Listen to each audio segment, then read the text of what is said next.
Well, this was written from the perspective of my son who passed away in January, who after 14 months of life left the earth and came in a very special body, a critically brain injured one.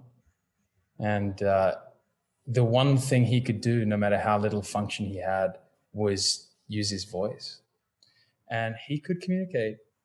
Mm-hmm. And this one particular day at home in our little studio, I was looking after him and we were singing, and Isaac went, "Jack, what note should we start on? Like, really?" And he went, "That one, Jack?" And he was kind of just humming this note. And I was like, "It's an A." And he was like, "Well, let's try something in A." And this song started to come out. And then our whole family, sort of, our mother included, helped write these lyrics as if it was what he wished he could say to us and what we wanted to say to him. So with this song, we bring him back to earth. Jack Mutsuro McCrae Koren. It's called More Than You Know.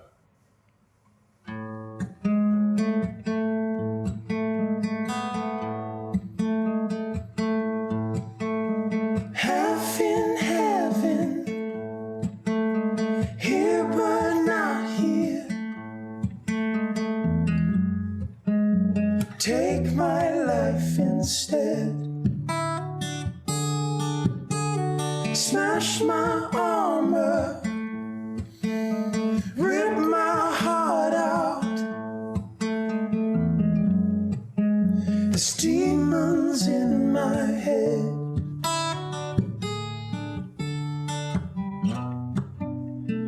Darkness falls.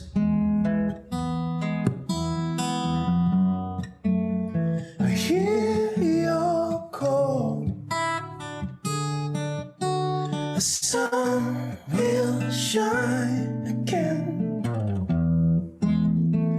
Walk with me.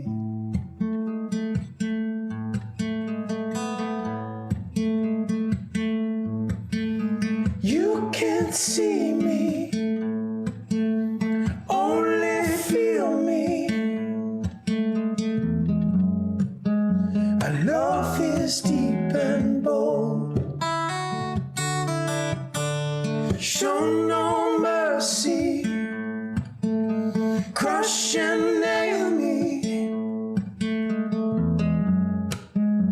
Teach me all you know.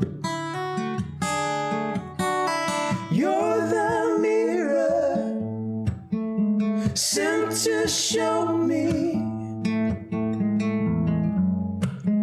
From ashes wings can grow.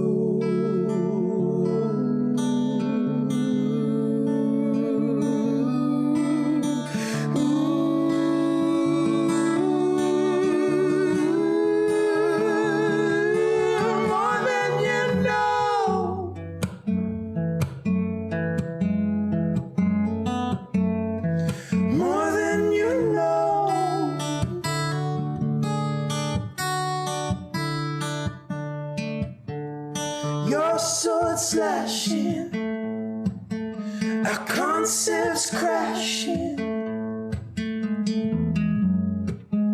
spinning black to gold. Time is bending, the lessons ending. You force our eyes to see. Make me worthy to share your journey, to set each other free.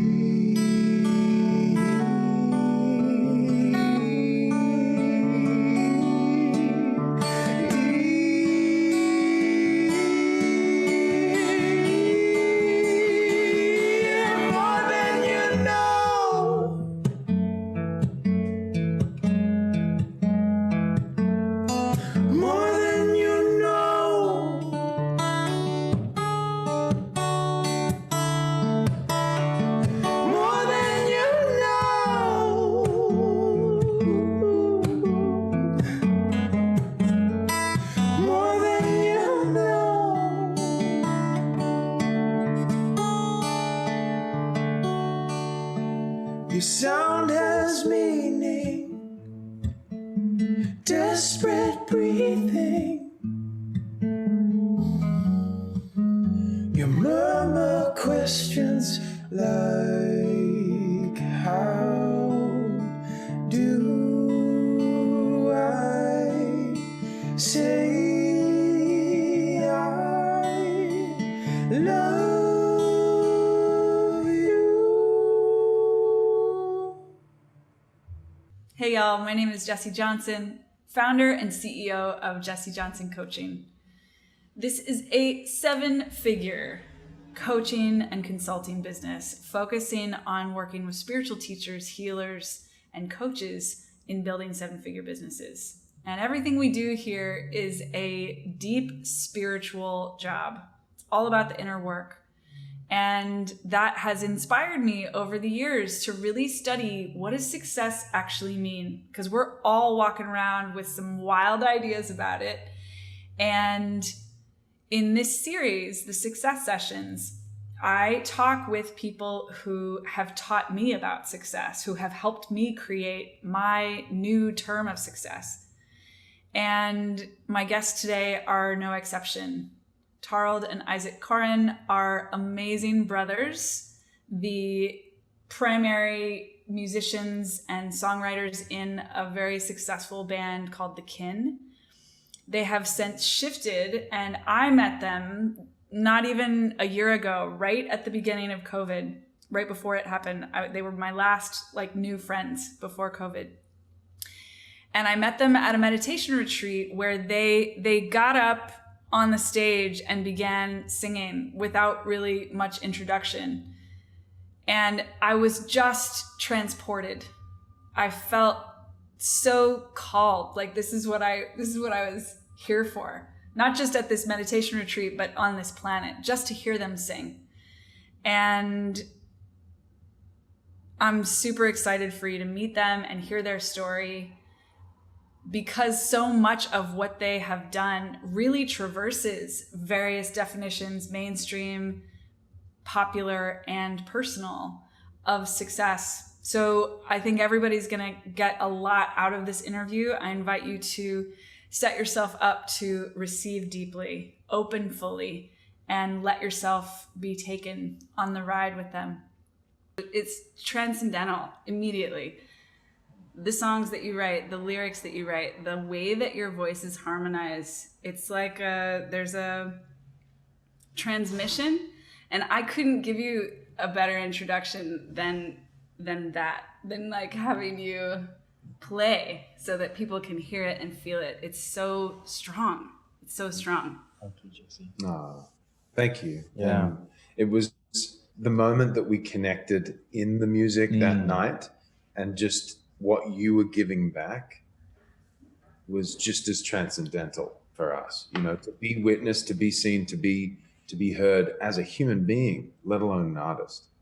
We could tell that there was this connection going on, and you were just right there with us. And there was, people were chattering and doing their thing, which we love too. We weren't offended by anything. We were just so grateful that there was someone, you, and the people that were connected right next to you, that were really engaged and truly listening. And, I think listening, that's the greatest gift you can give any human or any artist, is the gift of listening deeply. I hear you, I see you, I feel you, wow, I'm with you, what's greater than that gift, Yes. And also, we're at this, for context, we're at this retreat where we met, and for further context, I feel like it's such a great thing to bring up, because it's the only time I feel like so genuinely experienced being introductionless in many years, right? And because we've had this beautiful pleasure of people saying, oh, let me introduce this, and here's these brothers, and here's what they've done in their life, and here's what they did as this band and their history, and here's what they're doing accolades now. And People going bang, bang, bang, hitting these points. So you're used to people going, oh, okay. And so we're actually used to, it's not just us, we're all in our different professions in this world, our different specialties. We're kind of addicted to the context setup of each other. Context, And I'll be first to profess that I am a context. I won't say the word I usually use, but a context addict. I'll just say that. And yet that night I'll never forget, because the context for us slipped, and for whatever reason we were just like, here's some musicians from Ojai, which is as far away from local musicians. It was from freeing Ojai too. It was a very freeing platform. I was like, oh, well, that sounds nice. And Isaac and I suddenly were like, this is cozy. This is ground one, like this is like someone saying, oh, we're gonna have dinner tonight. This person cooked, and yet you're like, that's the first time you haven't been introduced as a chef, But it was so nice. It was like, all you have to do is sing a nice song. It's exactly how it felt. And so there we were. We did have a giggle. For no context, just experiencing the songs that wanted to come through us. Yeah. And see what occurs. And maybe that's the greatest definition of how when we show up in the world without an attachment to the result, see what occurs, I just want to share that. It was a really special moment. And you are what occurred. Yeah. So in your acknowledgement, I love hearing you reflect on it, because whatever introduction I might have had that was absent wouldn't have really penetrated anyway. It's like that's not the thing for me. And I think anyone listening to this recording, that's the truth. The people that are coming into my sphere anyway are the people who are like, where's the real shit? Like, I don't need the context. I don't need the preface. Like, I just want to go, like, take me right to the source of it right away. Yes. And you guys, I mean, I heard there's going to be some music, and I looked at you and you just took it and played whatever, the first note, the first chord, opened your mouths for the first time. And I was like, beelining it. Like, this is all I came here for. It looks like I came for the meditation retreat and the fancy food and the networking, whatever. No, I came here for these two dudes. Like, who are you guys? And it was, you just like wrapped us. That was my experience, with just like wrapping us in this sweetness and sincerity and texture and talent and like all the things that I want in music, all of them, Wow. One little package. Oh, what a compliment. And you're making me seriously miss being in a room with human beings. Yes. It might be the first moment I'm really like went, oh, I want to play music for people, and it's in a room, like that feeling. Yeah. What was the first time that you guys played music in a room for people together? Great. It was our father's second wedding, because we didn't know what to give our father for his second wedding, and so we hid in the bathroom. And we were talking about it, and Thorald had his guitar always. And we were in different bands, and so we were like, well, I think it was my idea. I was like, well, why don't we just write a song? I'd been writing songs. He'd been... Granted, it was like 2 days before the wedding. 2 days before the wedding. And so we hid in the bathroom and we harmonized on a couple of things. And we were just looking at like, oh my God. I mean, the acoustics were great, but they were immediately sensed this like third presence that happens when there's harmony. There's this lining up of the human octave, and so there's something greater than the sum of the parts when two people harmonize. And some would say two brothers, and helps. Also, depending on your proclivity to past lives or not, I think Isaac and I have come here to work some things out and reconnect. And I think there's a resonance that was, it just predated that moment. So when we opened our mouths, it was like, there was my brother that we'd always like teamed up and we were always really close. But there's this thing that occurred that wasn't just us, and so we just followed it. It was like a, do this. Like a bit of that. A strong, one of those yelling whispers that was like, yes, do this again. So funny story that we wrote this song, and it was as absolutely like kumbaya as it gets from two teenage boys writing a song for their dad. The opening line. Can we just try it? Ready? Yeah. Seed planted in the morning sun. I think the next lyric is blanket of snow. We've never sung blanket. Let's try it. Ready? Blanket. What are we thinking? That's not a good first verse line. It was great. But we did this. We bored them to tears, unfortunately, because it was 7 minutes long. It was 7 minutes long. Yeah. Our dad started with tears, and ended in looking at his watch. Like, I'm paying for hors d'oeuvres, let's go. So Wait, how old were you? we were 19 and 19, like 15. 17. Yeah, I was 19 and he was like 15, 16. Wow. Okay. And then give us a little lineage. So that was it. Like, how did you get from playing basically impromptu at your father's wedding, like very intimate, personal people who would be relatively polite to you? The first thing we ever wrote together was right around that same time. We just, like we said, we fell in love with the feeling that was coming. And then we went our separate ways again. Isaac was finishing university in Sydney and I was in New York City studying jazz as a high school student. And then that summer, Isaac came to Boston to finish school and college, and we just kept connecting and we wrote about 5 songs. And we got together and we actually just found the CD. And it was really beautiful and it was this little moment. And we again went our separate ways and came back. And, you know, the quick version is just before September 11, we went into the studio for our first ever recording. Our grandfather gave us the money to record. Yeah. Which was before he we passed, put it together and we thought, okay, surely success is a week away. We just cut our teeth. We're in New York, you know. Looking back 20 years next year.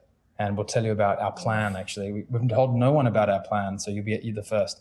But we had this gorgeous naivete and daring conviction that we could just pull it off. It being, I mean, surely Madison Square Garden, I think, was in there somewhere. We just looked at each other and we had like a guitar and a backpack and like, and we're like, we're just going to make it happen.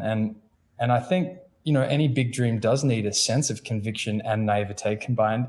I mean, it requires some great connections, none of which we had. Possibility is another way of saying it. You know, like a complete commitment to the open-ended possibility of what we're up to. And so we started and we booked our first open mic, as a lot of people do in New York. At the Sidewalk Cafe. Got a Monday night. Ended up at the bitter end. Started packing that. Played ridiculous places. And then we, you know, we had to kind of hustle our way into all the venues. Ended up being, you know, selling out Bowery Ballroom by like, you know, putting up posters and hand-to-hand promotion. People on the corner of the street to come to our show. I mean, we just did it ourselves. And it just ticked on from there. Just rolled in. We ended up on an indie label. We ended up starting a label. And then it just kept changing. And every time we would get close to what felt like a closing of the experience, like maybe this is it, you know, see you at Christmas, you know, like instead of trying this band thing, a door would open, you know, and it was never a lot of doors at the same time. It was always right at the like, it'd be like, oh, let's try that door. And so we kept when you least expect it to, you know, the shows that you wonder if it's worth doing, you know, often were those little doorways. That's how we met Pink, for example, at this charity fundraiser thing where we were playing in someone's gazebo in our backyard. And there, halfway through the set, suddenly I'm like, guys, don't make a big deal, but that's Alicia, you know. And she took us under her wing and we played to over 1 million of her fans and, you know, a year of our life in 2013. So much happens. Same thing with Interscope. I'm being signed by Jimmy Iovine to Interscope. I mean, it was an absolute chance night. Right in one of those moments, we were not sure if this was going to be the end. We played a bootleg illegal show at the top of the Stronghold in Venice. Before Venice was Venice. I mean, Venice was only just becoming the Venice it is today.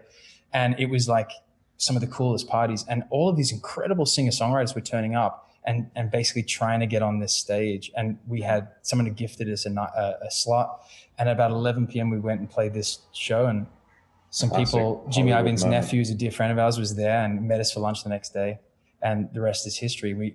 Right when we least expected it, like, you know, in our 30s, early 30s, like we were Jimmy's last signing to Interscope, a rock trio, which made, like, no one would believe that. He said, make me eat my hat, boys. So I want to ask you 2 questions about this period before we go to the next phase. One is, I'm curious where do you think you got that conviction and naivete to be willing to go so wholeheartedly in the direction of this dream? Well, I mean, there's multiple levels to the answer. You know, depends how woo-woo you want to go. But, you know, if you really want to just really break it down, you know, we followed our mother, who left the family, left the country on a whim, in a desperate attempt to reclaim her voice. She left. She went against her maternal instinct and every other instinct there was, every other rational, reasonable solution to her experience that she was having, which was a breakdown. Totally. And in her early 40s, she said to her 11-year-old daughter, "I love you, but I've got to go." And I was 18 and he was in the middle. And I can't even imagine what that took. But one by one, somehow, we followed her. And, you know, I'll just speak for myself, but there's something about, especially as the eldest, it's like our conviction, deep behind my conviction, I'll speak for myself, perhaps was to go over there and to make her right, to make it okay, you know? And so behind the drive, like, if we can just do this, and she went over there she was in the original Hair, you know? So there was a part of me that was trying to live out her unrealized dream.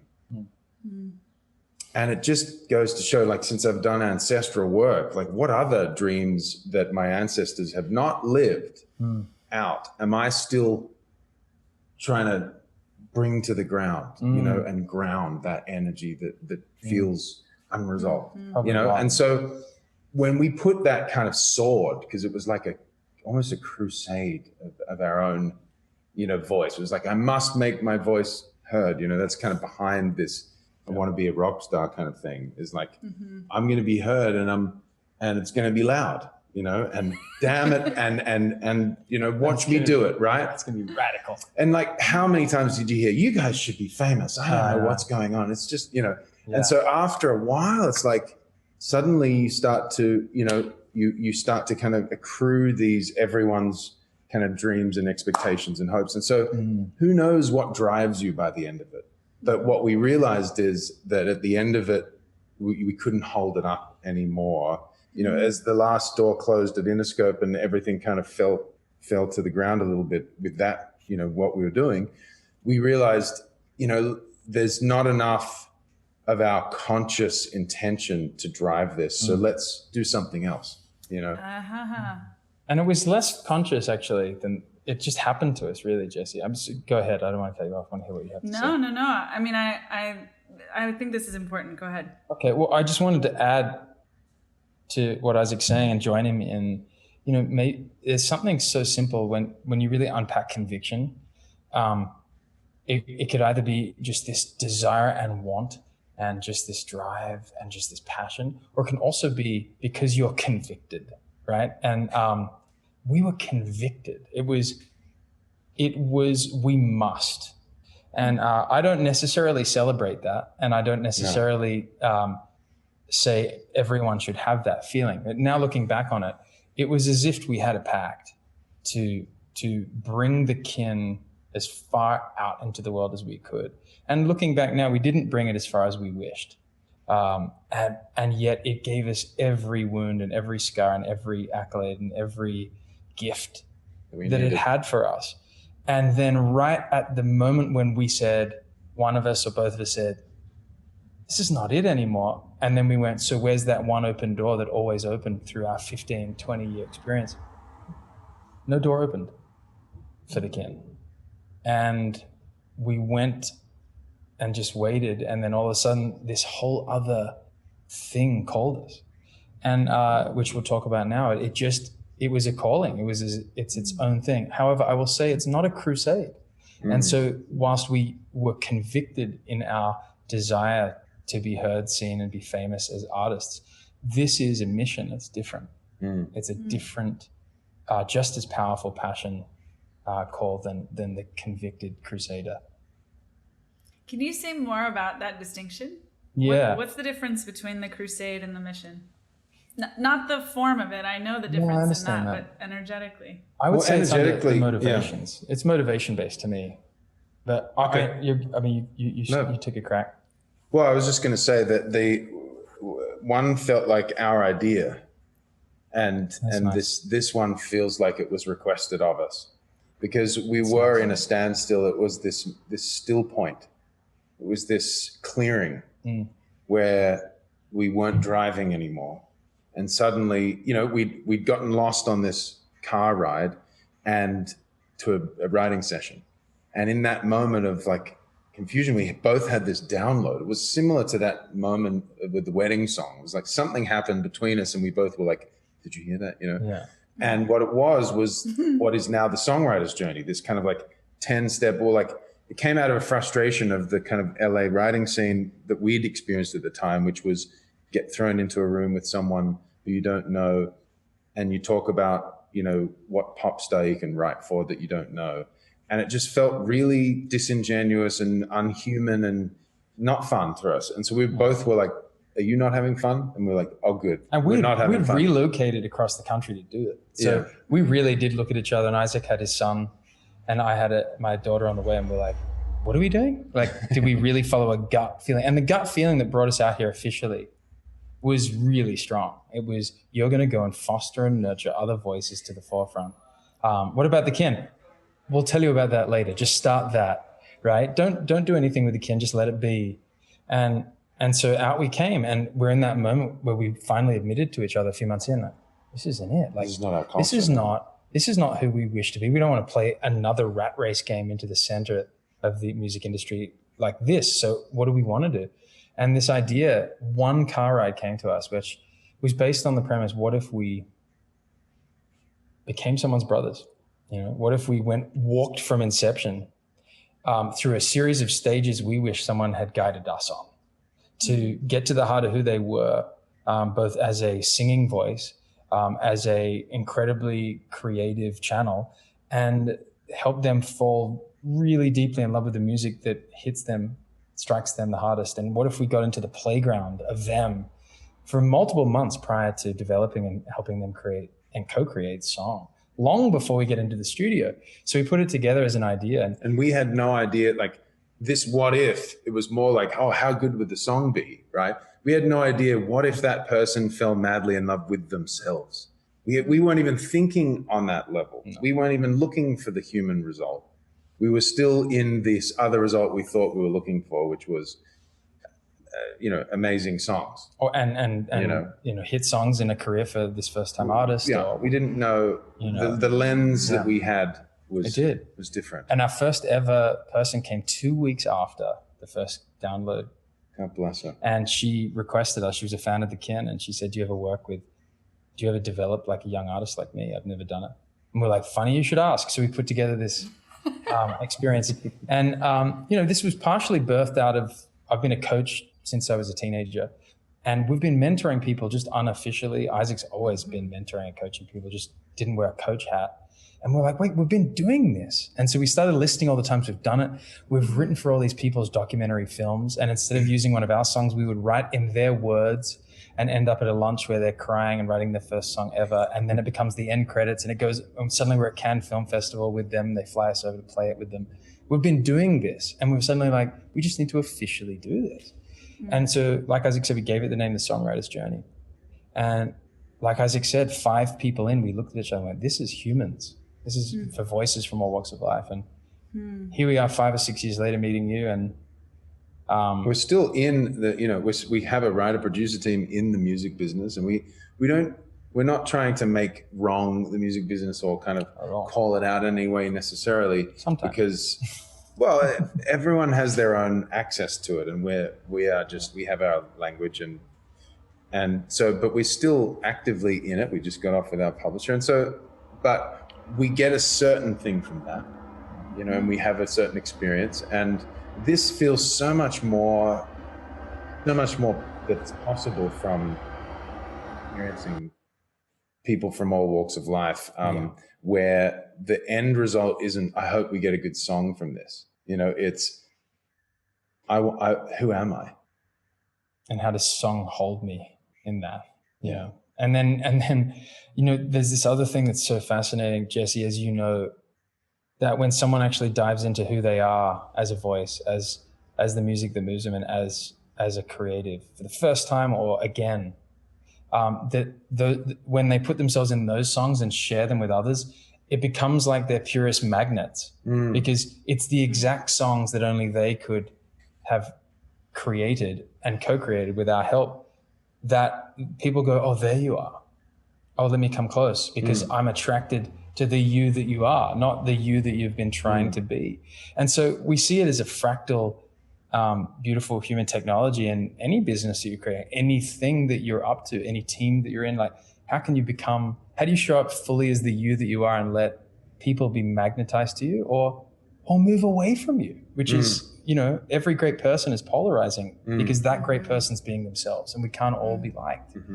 So we've just had the most amazing time. And so up to about you, we've done over 100 journeys for sure, with privately and in small groups of people. And we've just started our first online course 2 weeks ago, and it's going so amazingly. So congratulations. What's the name of that course? Your Big Voice. Reclaiming Your Big Voice. Reclaiming Your Big Voice. And really it's getting back to the kernel of we hold so much of our personal power, you know, in our voice. And so it's so important to kind of step back into it, reclaim it. It shows up in our relationships, setting boundaries, asking for what we want, what we need, giving ourselves time, you know, allowing ourselves to just be loose and to not be so perfect all the time. And, you know, a lot of us are dealing with feeling unsafe in our voice or using our voice around each other. So, you know, there's just a lot, a lot gets caught in this. It's a big engine of karma and dharma. And look at, you know, the work you do, it's like you help people ask for the value that they are. And in order to ask for the value, we have to first recognize that we are, and then somehow get it so that it moves through this voice so that we can ask for it, claim it, step into it, have that sovereignty, and then not be attached to what comes back to us, you know, whether it's a, no, we're not giving you a raise right now, or no, I'm going to decline your offer, it's too expensive for me. You know, what do you do with that? What happens to your voice? Does it shut down next time? Or are you indifferent to that, such that you can hold your value and just accept that wasn't the right fit, you know? So juicy. So just while we're talking about it, what's the best way for people to find you if they're like me and they're like, I totally want to do this work, I don't know what it looks like, but what's the best first step for them to take? Thank you. Brothers Koren, KOREN.com. So brotherskoren.com. And it'll walk you through, but brotherskoren.com/connect. You could write to us directly. We have another website called Your Big Voice, www.yourbigvoice.com. And, you know, our company and the Songwriter's Journey being like our flagship program that we do privately and in particularly small groups of women. We do and we have a men's group too. We have a few of those a year.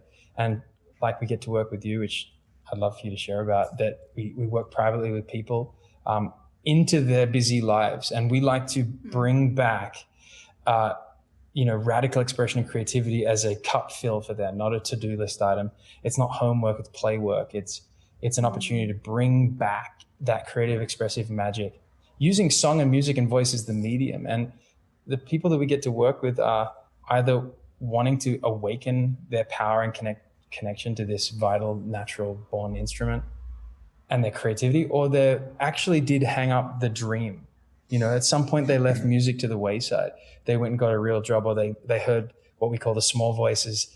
You know, someone in their life was like, you're not good enough, don't do that. Or, you know, they got burnt somewhere, so they stopped following it and they led with their inhibition rather than their fullness. And so we either help someone reclaim it, or both scared and excited first-time people do it for the first time. And that's been a specialty of ours too. So please, we love nothing more than to work with voices from all walks of life. So please reach out to us. And we offer a free, exploratory Zoom. If you feel like there's a song stuck in you that has to come out, our mission is to hear the world's song one voice at a time. And so we're committed to that. And so if that's something that, there's something in you that wants to come out through your voice, then, we're committed to hearing that.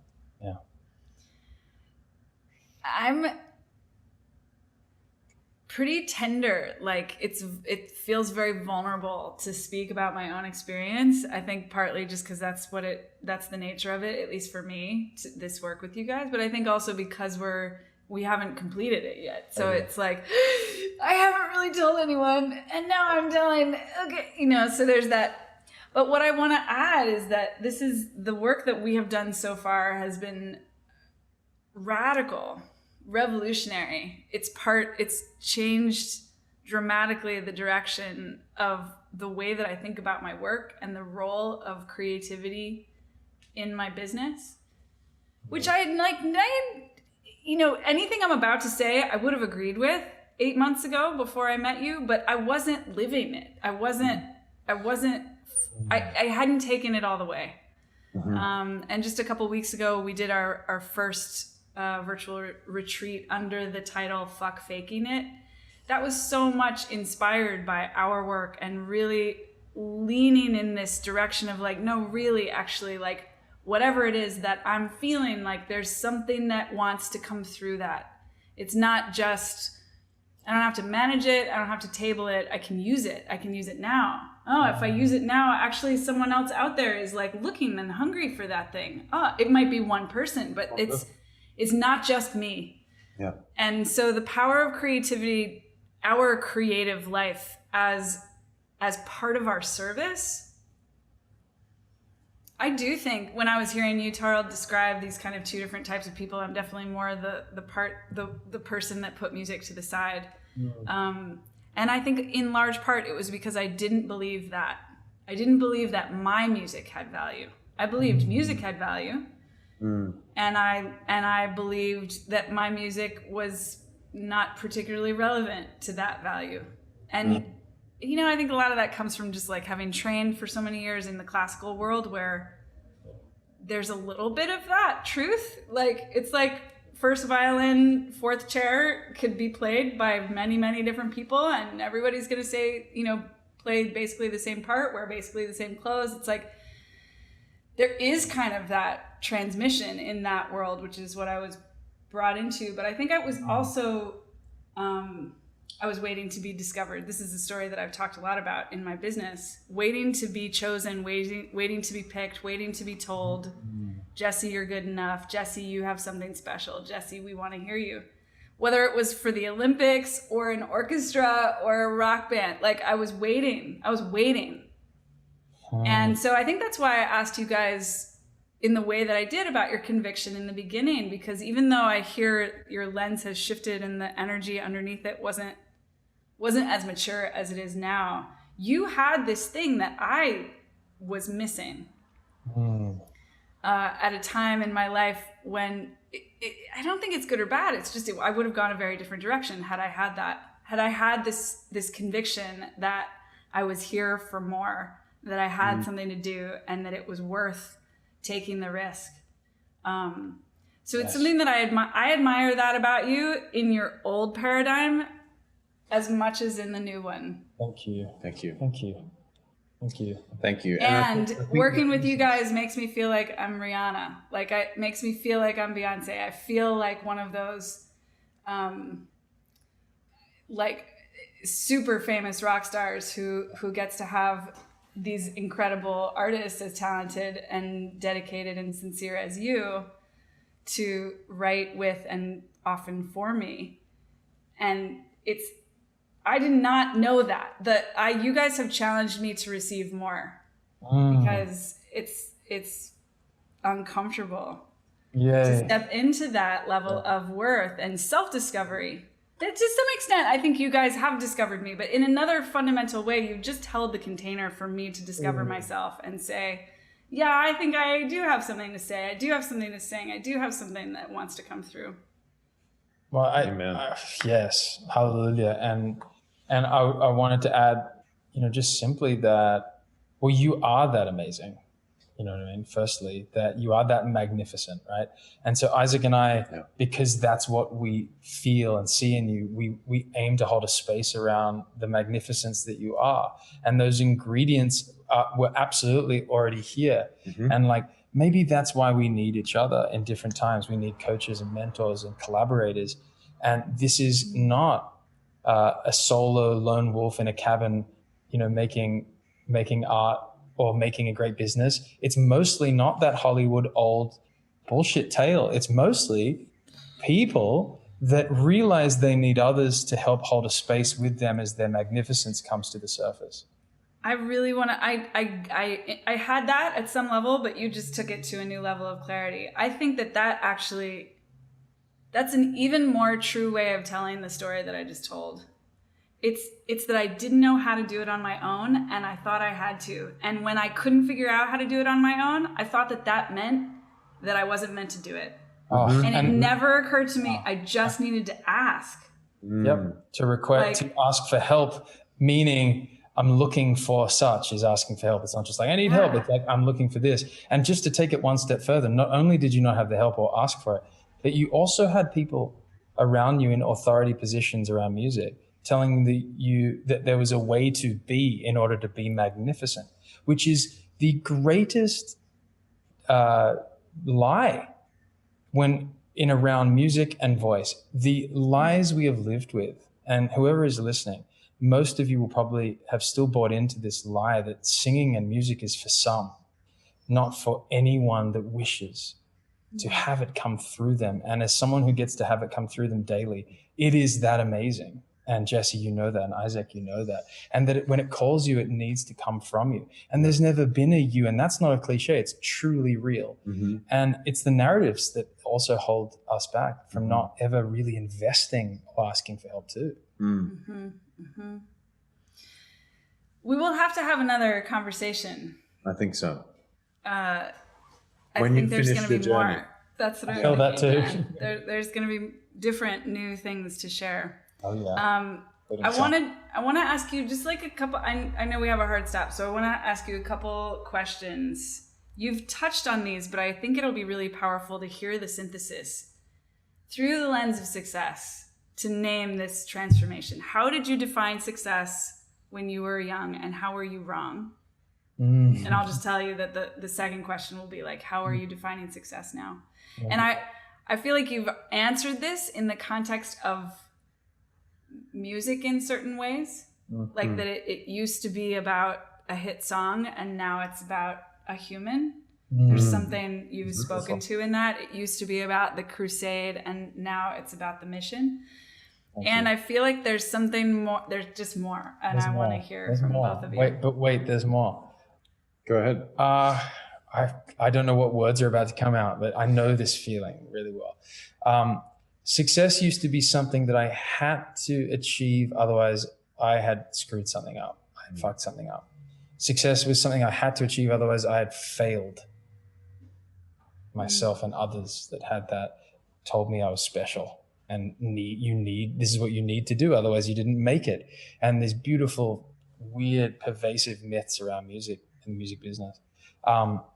Also, success used to mean that others would have agreed that it was amazing, right? So to me, the old success for me, and I'm pretty sure I'm speaking for both of us here in my language, is that we were looking, no matter what amazingness was coming toward us, like fans driving multiple states to come see us in only 120 person room, and they wouldn't leave because they wanted to hang out and hug and have some things signed. But we were busy looking over their heads going, yeah, but why aren't we Coldplay? And I now look back at that time and say, look what you missed. Look how you missed the gold in a way. So I would say success was this idea of someone else's that I thought I needed to have from them. Success now is how in my right time, right place, in the right amount can I be myself and have an effect on others, that where I'm an offer of help to them such that create these gorgeous revenue streams toward my life that create a level of abundance that I actually want, not that was told to me that I want. And that I can wake up and every moment, if someone says, I know you might be tired, I know this is a crazy year, but how are you? I'd be like, I love my life. I love every moment. I love every conversation. I love every interaction. I love every journey. I love being with Isaac. I love singing as an artist. I love being a coach. That's my definition of success now. And as that percolates and emerges forward, it'll just get richer. However, I'm so rich. So the definition has kind of changed 180 degrees for me. Beautiful. Isaac, I want to hear your responses also. And I just want to, anyone that has had a direct impact on my success, I want to interview here. So anyway, you guys were pre-qualified through that lens. And that I'm really eager to see where that, because we have in that story, I feel like we haven't even really started. There's something much bigger that's meant to come through that collaboration and that support and mentorship from you guys.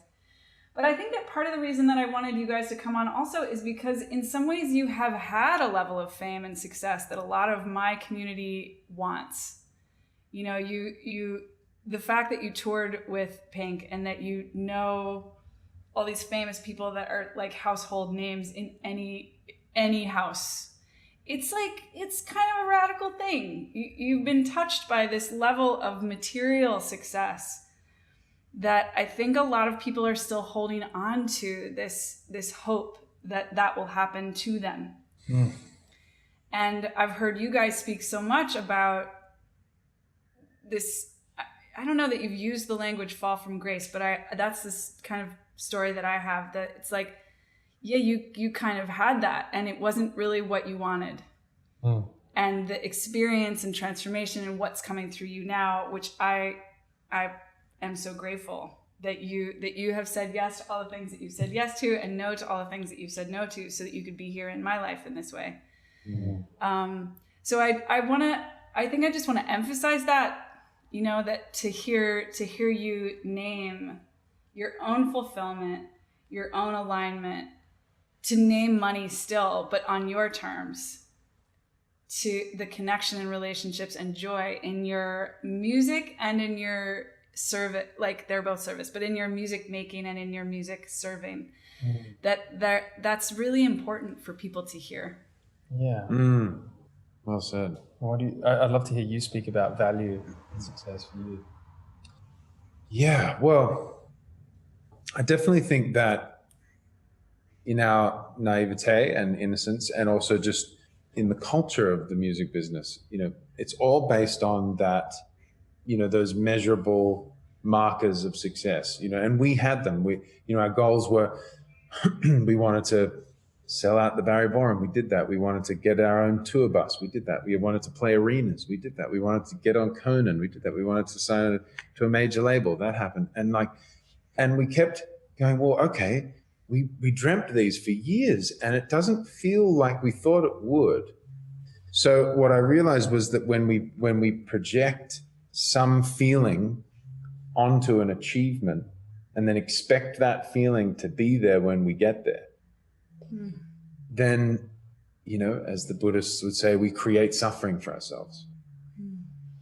So success for me now is a level of satisfaction in my daily work, because tomorrow has never existed. I never get to experience tomorrow. And yesterday either, it's a memory. So I'm never experiencing it.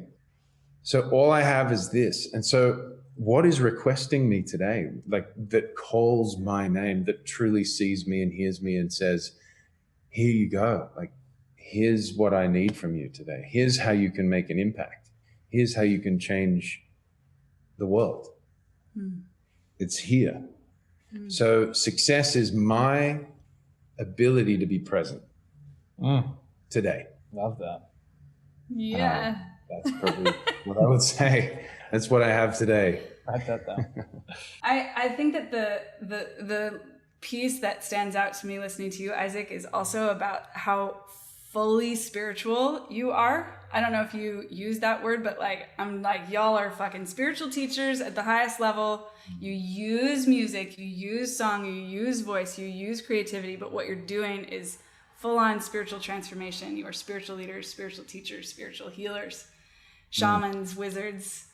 And that like the fact that keeps showing up no matter who I'm talking to is my last kind of seed to hear you guys speak to, because I just am struck by that everyone who I feel is doing this deep, authentic, growth-based work, we're all doing the same thing.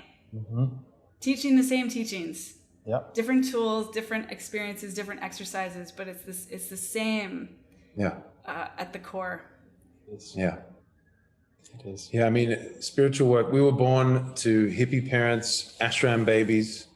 And, you know, for some strange reason, you know, we were called to write these kind of mystical biblical songs in the kin. And we had no idea how or why. But, you know, the guru that our parents still meditate to, and I still listen to, is, I would say, my spiritual teacher also, Prem Rawat, and he teaches to go inside. He teaches that the gold at the end of the rainbow is in you, you know, and I guess ultimately we're passing on that, is that what you're looking for is in you, your wealth is in you, in how much you can value what you have. Because if you can't value it, how can anyone else see it or value it?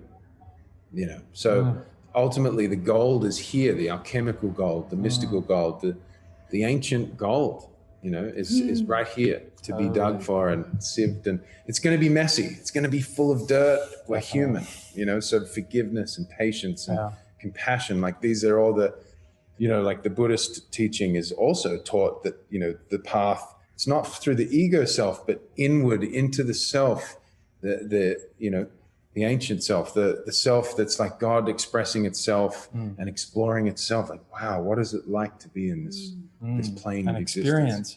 And, you know, directly in our work, Jesse, like, as you know, like we call people back into these whole body instruments and we say, hey, fall back in love with how fascinating it is. Oh, by the way, take the risk and step into creative harm's way and allow what wants to come through you to come through you without, and this is the last thing I wanted to add, without expectation to the result exactly. And I would say one thing that's just really freed me is to aim powerfully, even if it's scary, because aiming is scary, by the way, because you share an aim you have to step toward it. However, a lot of us get caught up in the expectation to the result that might be produced, and we measure ourselves against how close we are to that expectation. What happens when you share fully 2 feet in? Without an expectation to the result, but the courage in action to aim. And then total gentle beautifulness around what occurs. Like, oh, I wonder what will happen. Oh, I missed. Oh, okay. It was bigger than I thought. Oh my God. Okay. You know, and actually having that sense of mobility that the universe will take care of where you're really heading. Trust. Yeah. Thank you both so much for your time. I love you both. I can't wait to see you. Thanks for having us. Holy shit. Wow. Success as presence. I don't think we've heard lots of different definitions, but I don't think we've heard that one before. That's powerful. Moment to moment presence. And on our terms. I mean, who can't relate to that? It's so juicy. So I just want to, again, thank these guys so much. I love them so much. I can't wait to have them back on. I hope you enjoyed it as much as I did. Hearing them sing and play has got to be still a peak experience for me. So I took advantage of y'all to slot that in. And I'm just blown away by their collaboration with each other, their collaboration with me. I can't wait to speak with them and you guys on the other end, because there's going to be a lot more to come. Let us know in the comments what landed with you, what did you like, where are you taking this? Please reach out if you felt touched by them and their voices. Follow them. They have lots of band names. I'm just going to tell you right now. The Kin, Braves, Francisco. There's probably some others out there. My favorite is their pair acoustic collaboration, which is under the name Francisco. They've got about 4 singles out on that name right now, and I listen to them on repeat. And the song that they played today, you can find on all music platforms under that name. Francisco is the band name. The song title is More Than You Know. You guys are beautiful and amazing. I hope you felt the lap of love that these brothers opened up for you. You can imagine them sitting on either side of you and just holding you in love, because that, I swear to you, is what they're doing. And I'm in the background cheering you on. Thanks for tuning in. Love you so much. Everything you want is already here.